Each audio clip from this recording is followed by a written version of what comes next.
Hey guys, we are here all the way in New Zealand with my brother Nayzel. Now, I don't know if you know Nayzel. He's an influencer. He's someone that is very famous in the industry, photography. He's created a brand, an audience that trusts him. And bro, we are so delighted to have you today on the set. And I really just want to have a very unfiltered, uncut conversation with you, because I didn't know you when you were young, but I know you now, and we've built a relationship. But really, I want people to see the you that they don't see now. You know what I mean? Yeah. The you that had to go through struggle and pain. Tell me about that. When I was little, growing up, going to school, I was never really good at anything, and I couldn't really find what I was really good at, and I felt like I was a bit of a follower. Right. Growing up. Right. And then, especially through high school, I went to university and dropped out. Yeah. 6 months down because I was following my best friend.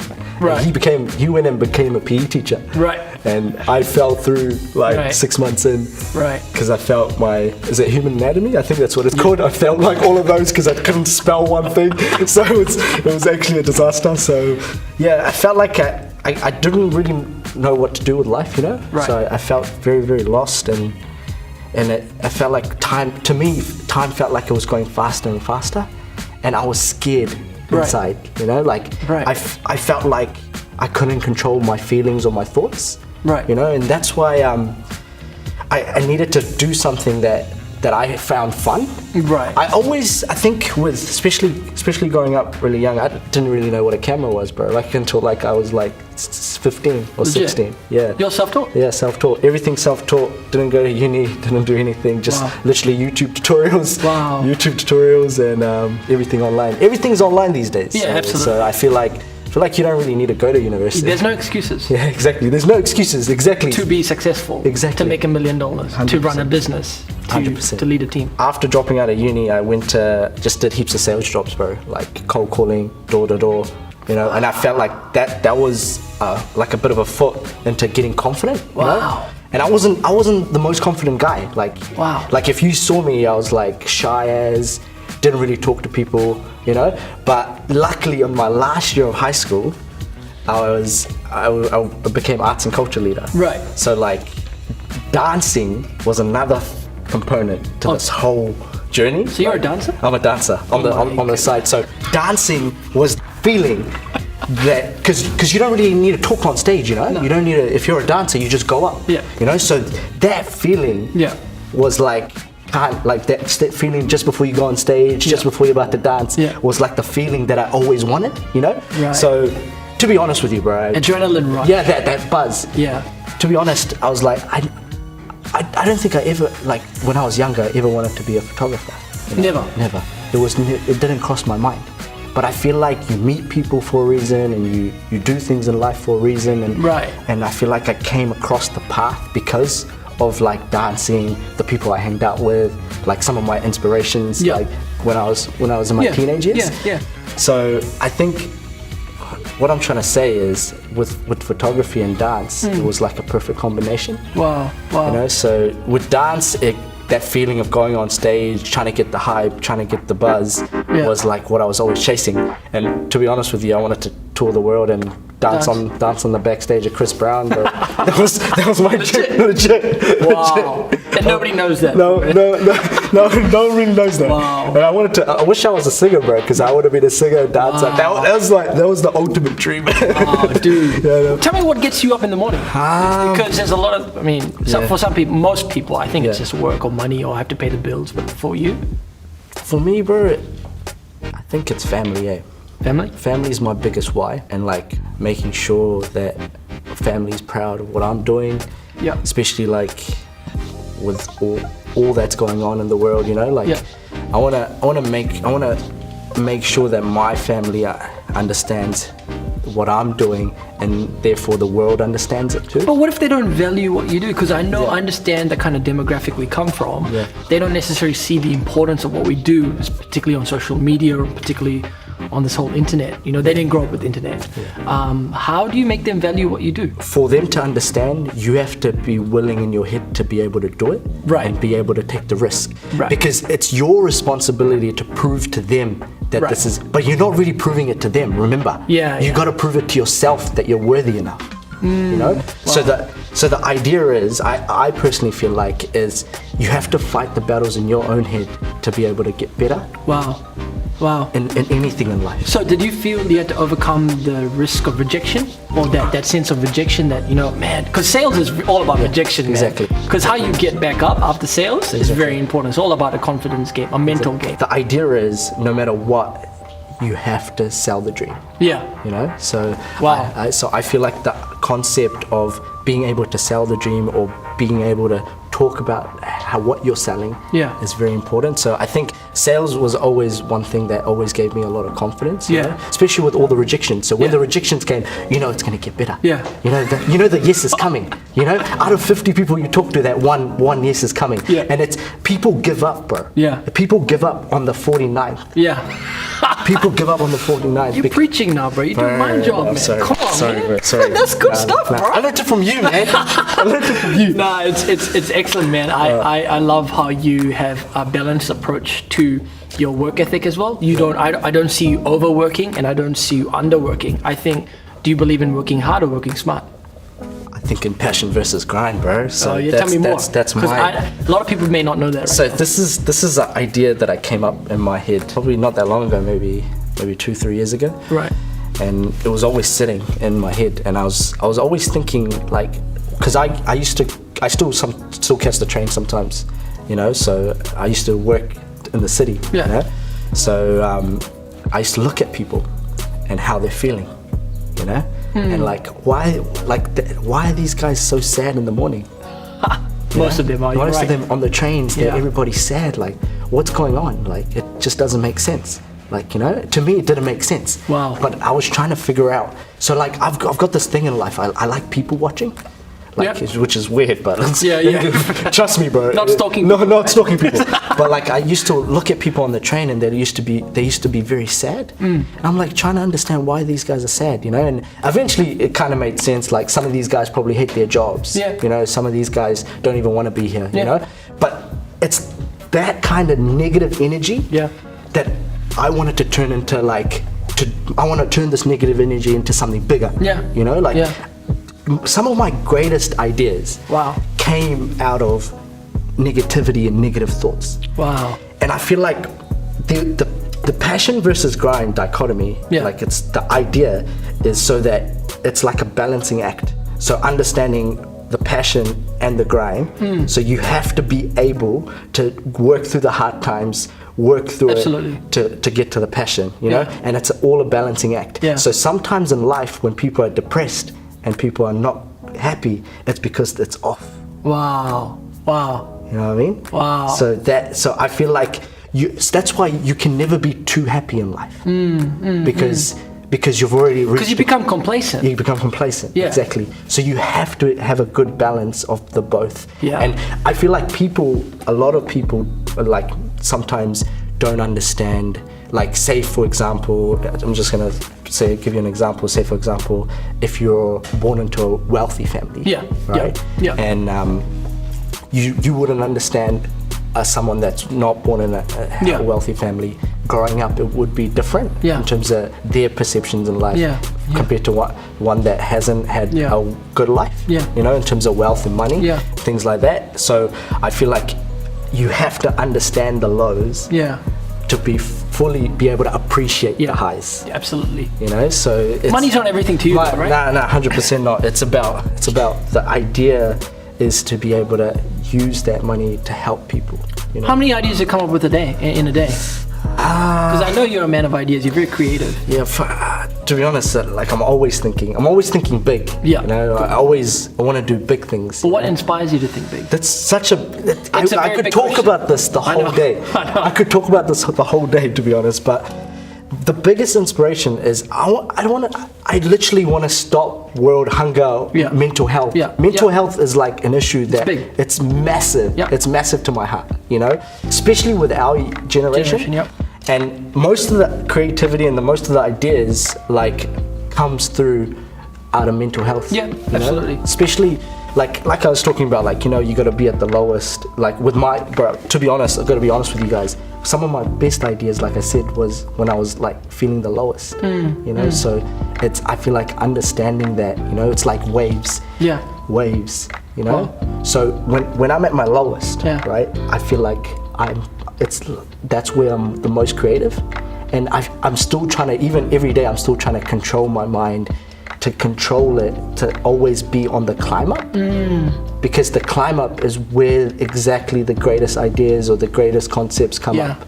It's the climb up, you know. And sometimes you go to the climb too fast and you drop, and then there'll be a couple days or 2-3 days and I won't be feeling great. Wow. You know. So I feel like the message that I want to get out is mental health is such a big issue. You know, and with everything I do with photography and content creation and all of that, clothing, you're creating awareness. You want to create awareness. You know, one of the things I think when it comes to also success, the element of success, I think it's consistency that really matters. And I think your ability to be consistent on obviously social media and other realms of life has really paid off. Have you had moments where you just don't want to be consistent, you just don't want to be, you know, doing this, or have you had the urge to run away from your dream? Yeah, I think it happens to everybody. Yeah. You know, and I think that's... And how did you overcome that?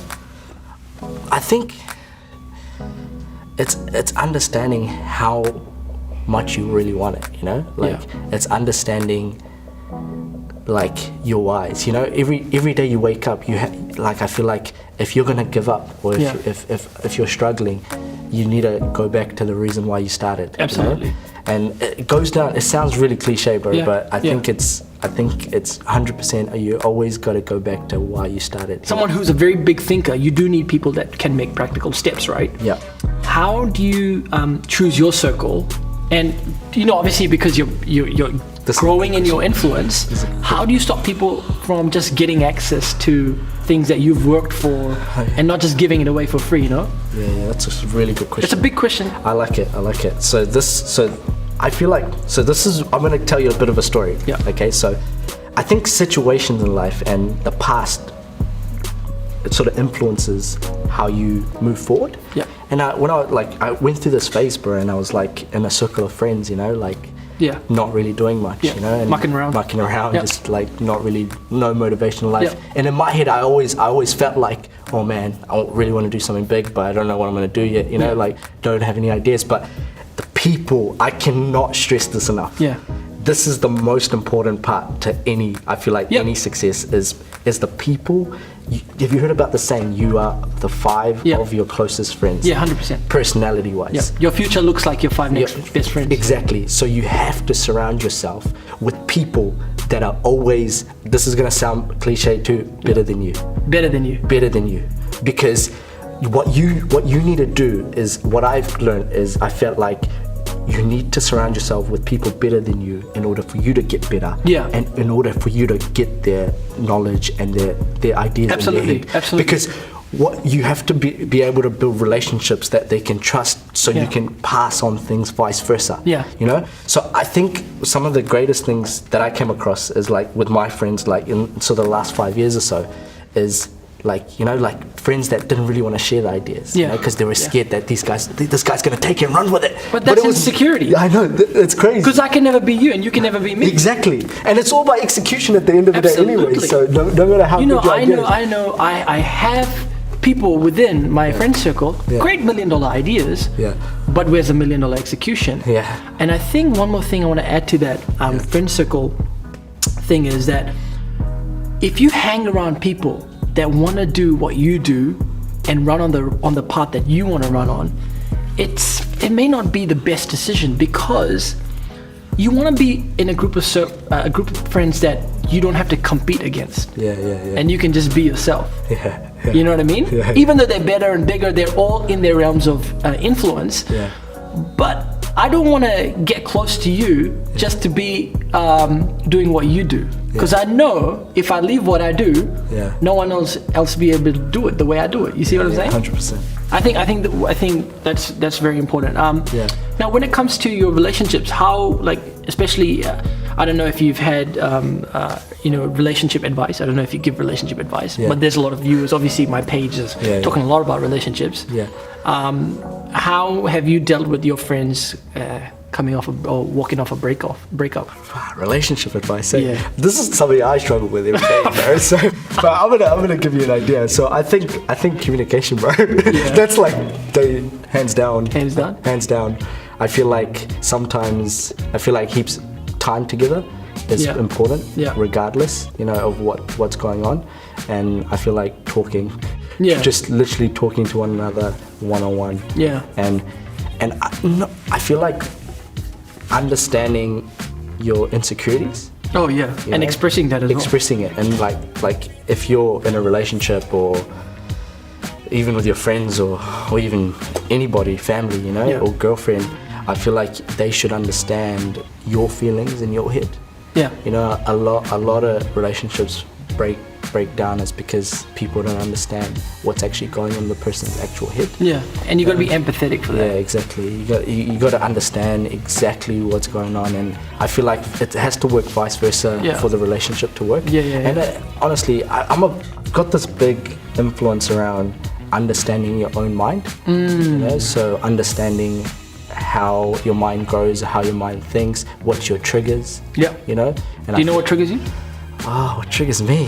What's one thing that triggers you? Someone that I know has potential but doesn't try. Oh my god. That pisses me off, bro. I see people. I know. Honestly, hands down, I know people. That I really like. I always like, bro. You can do this, bro. You can sing. Like if I had that, I'll go wrong with it. Like I'm like, bro, you can do this. But it's probably one thing that pisses me off. Wow, dude. Yeah, because you see potential, but they don't want to do anything. I think that's a sign of a leader. And I think you are definitely a leader in your domain of influence, in your realm, because you see things that average people won't acknowledge. I think it's one thing to obviously say it and inspire somebody, but they have to do it, right, at the end of the day. Yeah, man. You do all the inspiring stuff. I'm just. Let's talk about business, because you run, I think, multiple businesses. Photography business, and you work with Seek. Yeah, Seek. Yeah. Now that's a big opportunity. Yeah. Tell me about how you network and how you build relationships in the corporate world. Yeah. And what's one piece of advice you would give a startup or starting entrepreneur? I think if you've got an idea, and if you're starting a business, I think you need to firstly think about who you're going to work with. Yeah. Because when I started the business, I didn't make the best decisions on that, and I feel like people that you work with are really, really important. Yeah. And especially in terms of how to build good relationship and to make the business work, I feel like goes back to the same scenario. Surround yourself with people that that have done this. Yeah. And learn from their mistakes. Yeah. Is super key. And I think whatever idea you have, and think about how you're going to execute it before you start it. Yeah. And go through this 5-step. So do the research. Yeah. Do the planning. Yeah.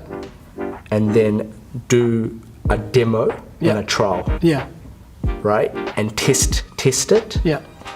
And then execute it. Yeah. But don't just leave it. After the execution, make sure you always reflect on it, because that's the thing that a lot of people always forget. Yeah, they reflect. They always think about, bro, I did things and I failed. I failed so many times. Yeah. But the only reason I kept going was maybe the next one. Yeah. I feel you. And I feel like it's the reflection is the success part. Yeah. A lot of people always look at the money or how much money did I make out of this idea, or how much money am I going to make out of this business. But think about how is this going to make a difference? Yeah, absolutely. That's the only way I feel like in our generation, in our world, it's going to make a difference. I think people, real entrepreneurs would really think in terms of value as opposed to think of just money. Exactly. Right? And I think the best way, the quickest entry to any relationship is to do something for free. 100%. Just do it for free. Like, even if it costs you an hour, Yeah. just do it for free. They won't forget it. Well, I'm telling you. Because if you just touch their heart, you build a relationship. 100%. Honestly, I think that has been the secret. Like, when I do some design work, Yeah. I just design a page. It'll cost me like what, $300-400. I'll just do it for free. Yeah. And I will like just put it out there. Yeah. Because I'm trying to build a relationship. But 100%. That's how I started. Did everything for free. Yeah. For the first 2 years. Everything for free. Everything for free. Wow. 100%. Wow. Weddings for free. Weddings for free. Because you don't know what you're doing. Like when you first start, so you just gotta freestyle it. You know, you just gotta freestyle. Yeah, because a lot of people like going into the wedding in the scene. You can't stuff that up. You can't stuff their big day up. You can't. You can't, bro. Did you stuff any big days up? Oh. Well, you stuffed it up but covered it. Covered it. You know, I stuffed it up, covered it. The first one, like I've done like 3 or 4 weddings for free just to get exposure. You know. Yeah. When I first started, when I was like 19. So 19. Yeah, 19. And now you're 26. So that is a long journey, man. So it's Wow. it's been a crazy road. But honestly, you have to do. 100% agree with you. You have to be able to do things for free in order to build relationships. In order to understand what you're actually doing. But reflection. Yeah, reflection's the key. Reflection is the key. Yeah. I personally feel like reflection is the key because a lot of people don't reflect on how they're doing things, you know? They always look at the negative, like they go reflect and they go straight to the negative. But they don't even think about, oh, at least I gave it a shot. There's a million people not giving this a shot. Yeah. You know? 100%. So what's next? So from my Got to keep trying, got to keep doing, got to keep reflecting. And I think you have to not just be subjective in your evaluation of things, you have to be objective. You have to see things from different angles. Exactly. Because if you just see it from your perspective, you're missing the whole idea of what really is going on, you know. 100%. But yeah, man, I'm really keen. I want to know one more thing. I want to know your future because I know you see something in the future. I want to know in terms of Instagram, social media, where you want to see yourself. To be honest, I just want to change the world. Yeah. I just want to change the world. I want to change the world too. I just want to change the world. Let's do it together. Bro. Let's do it, bro. And I just honestly, I just want to. I feel like going back to our generation, you know, like I want to inspire our generation to show them that this is possible. You know, like you don't have to go to uni. Like you don't have to study and spend $60,000, whatever. How much is it? Probably more. Yeah, it's about like 20,000, bro. 20,000. Nah, some of my friends paid like 50. Okay, so and they're just not going to be able to buy a house. Okay, so honestly, man, it's just the idea of like pretty much being able to do it on your own, you know. You know, another thing that just came to mind. I think a lot of people want to move overseas. Yeah. They want to do something out of New Zealand. They haven't even done anything here, and they want to move some outside and saying there's no opportunity. Yeah. Opportunity comes to the person that sees things. Yeah. 100%. Sees a problem, sees an obstacle, sees okay, we can maybe do it from here. Anytime you think you can do it better, that's an opportunity, and go and do it. 100%. Prove it. Yeah. Don't just talk about the opportunity. I know. I don't like hanging around with talkers, man. I just do the work. Just do the work, man. Yeah, bro. 100% agree. Talkers are sometimes good to get ideas, though. Yeah. Because they come up with some good ideas. You can take their ideas and work on that. Work on it, exactly. But the execution is key, though. Yeah, absolutely. No, that's cool, man. So you have a big future. And listen, I do believe that the whole world will soon know you. Bro, don't forget me when you're big. Bro, honestly, man. I just want to go back to I'm a big fan. Like, actually. I'm not, man. I'm slowly taking. I got a big vision. I got small steps. That's it. I honestly love what you're doing. And Thanks. Honestly, you've been, to be honest, personally, you've been a massive inspiration to me. Thanks, bro. Like, ever since I started even knowing you, you know? So it's pretty much an honor to be here. And honestly, I can't believe it, you know? It's just a good buzz. Good buzz. Oh, thanks, man. And looking forward to doing some more interviews with you, man. Yeah, well, guys, there we have it. We have had Nayzel, a very, very important person to what is about to happen in New Zealand. I think I'm on your side, bro. I don't care who's not, but I'm on your side. But we'll see you guys very soon.